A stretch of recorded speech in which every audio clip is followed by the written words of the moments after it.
Hey there Virgos, I'm Ellie Rose with UFORose.com and this is your October 22nd to 28th love reading. So Sun, Moon, Rising, Venus, whatever resonates, take it in. If it doesn't, let it go. So what have we got for our Virgos this week? Woo! Okay, already we've got some cards. So, okay. Right, so we've got somebody here that is very focused on making an impression. They're feeling quite like they need to behave in a certain way to reach this connection. Maybe they need to look a certain way or do a certain thing. It's like they're being quite strategic about this. This can be earth or air. But yeah, basically they're kind of feeling like, okay, well if I do this, what will happen? Or if I do that, you know, what will happen? They're being quite, not necessarily cautious, but like thinking through their steps.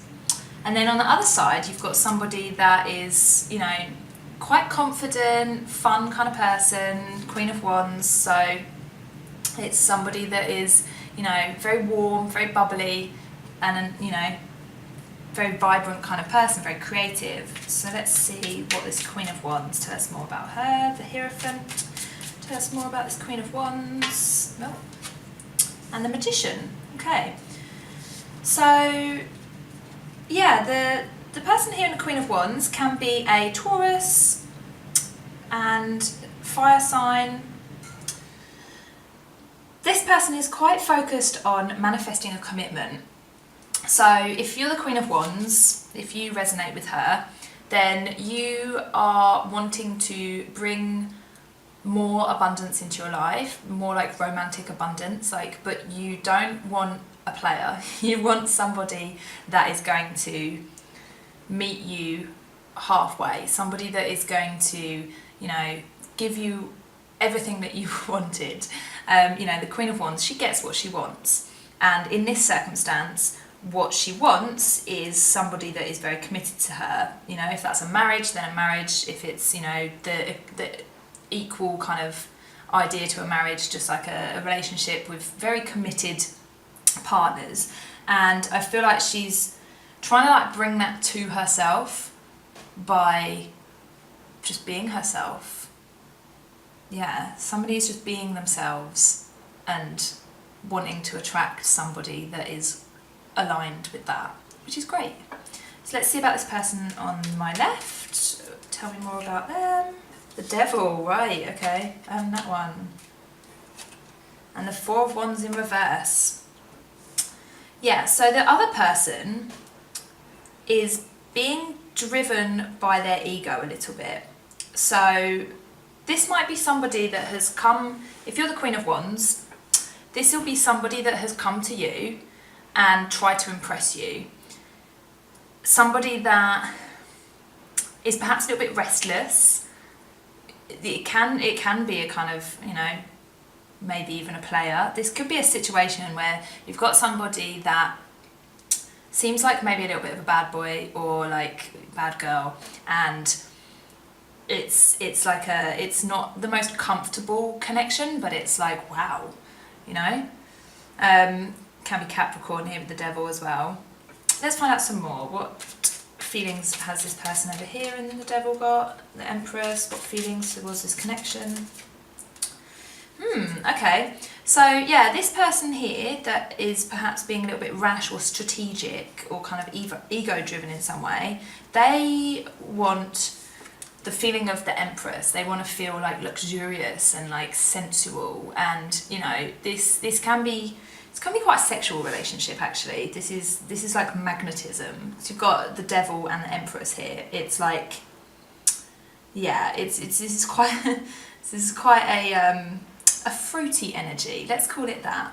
And then with the Ten of Cups here, it's like this person can see a happy ending together, but perhaps they're not quite committed to making it work at the moment. It's like they want it, but they don't really want to put in the work.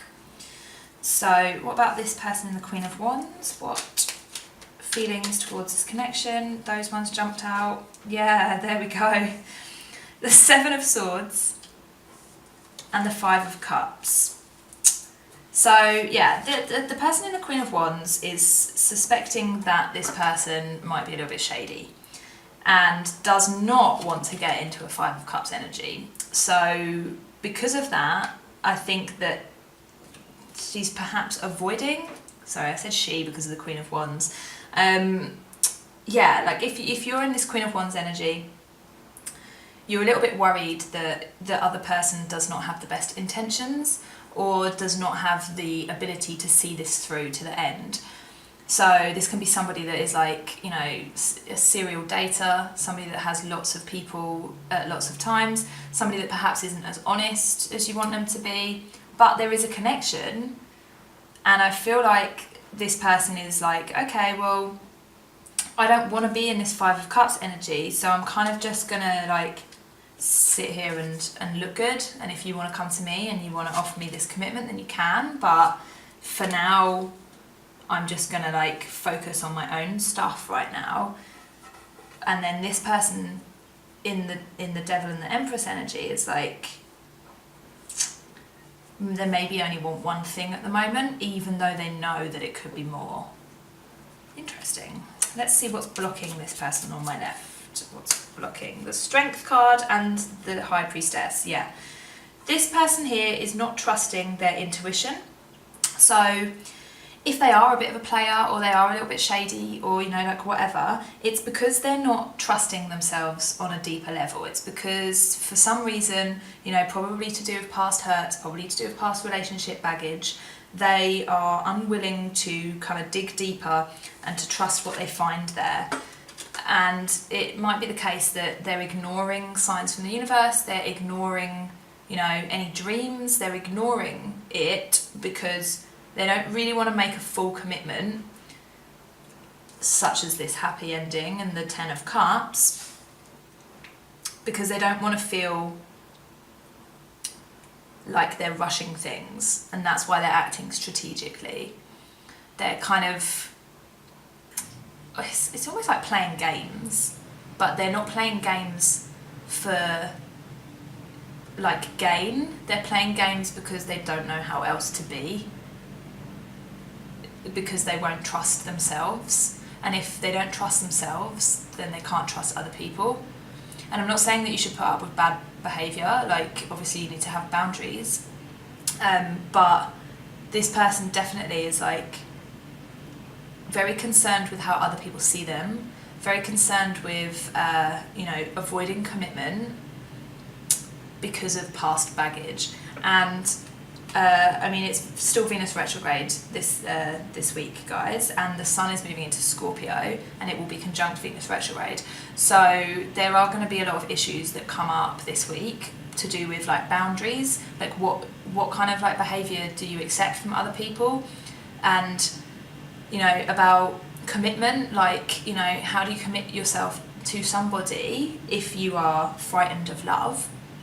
This is all the kind of stuff that's going to come up in Venus retrograde, and it's just here to like teach us some lessons so that we can love better. Like people always go, oh, Venus retrograde, but it's a good thing. It's like purging all of this like past baggage. And for this person that, you know, perhaps you're dealing with, I feel like they might be a little bit like mind game type business, but only because they're frightened of commitment, because there's not a lot of swords here. So I feel like the assumption from, you know, this side of things is that, well, you know, oh, they're just being shady because they are shady. Then this person is perhaps not understanding the deeper kind of baggage that this person has. So let's find out what subconscious blocks we've got on the right here. The Knave of Wands, what else? And the Nine of Wands. Knave of Wands and the Nine of Wands. Yeah, so this person doesn't want to but this person doesn't want to act out of character. They want to like act towards this person and be made to look stupid, because the Queen of Wands, she never looks stupid. She always looks hot and together and like ready for action. She does not want to look stupid. So I feel like there is a lot of reservations here that, you know, well, I'll just stand this one out. I'll just kind of, you know, take a little bit of a back seat because I'm worried that you're shady. I'm worried that you're going to put me in this Five of Cups energy, and I want to avoid this as much as possible. But I feel like this is part of you guys' journey. So on the one hand, you've got somebody that is, you know, perhaps messing about a little bit, unwilling to commit, only wants one thing because they're afraid of love, or they're afraid of making a wrong move, and they're afraid of trusting themselves. They don't trust themselves on a deeper level. But then the person on this side is like, well, I'm not going to come forwards because I don't want to look stupid, and I don't want to end up in this Five of Cups energy. I don't want to risk. I don't want to take risks. But it's telling you that perhaps you need to learn about that. Perhaps you need to learn what it feels like for this. You know, you need to take that risk in order to find out what is actually really going on here. So let's have some advice for this couple. What advice have we got, please? This one, the Eight of Cups. Okay. So yeah, I mean, the Eight of Cups is about walking away. So it could be that for a lot of you, what you do need to do is unfortunately walk away from the connection. It doesn't always mean that that's forever. Like, the 8 is not the end of the cycle. So perhaps walking away will make the other person realise. Not to say that you should do that, because that's kind of manipulative, like walking away from somebody just to get a reaction out of them. But it might be what you need for you, just to walk away for the time being and kind of like emulate this Queen of Wands energy, and just like, you know, treat yourself well, have a good time, hang out with your friends, you know, think about things that are not this connection. And perhaps actually walking away will make this person realise, you know, oh, okay, they're not always there for me. I can't just have one thing, you know. If I want them, I have to commit. So yeah, I mean, it's a strong move, but I feel like that might be best for both people. Yeah, take a risk to walk away. Take the risk to walk away and hope or accept that it might come back around again in a different way, and it will be better, because both people need to like realise some things here. In particular, this person needs to learn to trust themselves on this side. Yeah. Okay guys, so I hope that resonated. Yeah, check out like some of the astrological stuff like Venus retrograde if you want to know more about that. I've got articles up on my website about it, like self-love, boundaries, unconditional love, all of this kind of stuff that's going to come up, you know, during Venus retrograde. It's also a full moon this week in Taurus, so again, this is like self-care, self-love. Like, what are you doing for yourself? Do you need to walk away and just be by yourself? Do you need to be in this Queen of Wands energy and just, you know, let your hair down and be like, I'm fabulous, and, you know, if this is meant to be, then it will come back around. So yeah, if it resonated guys, let me know in the comments. Don't forget to subscribe, and I hope to see you next week.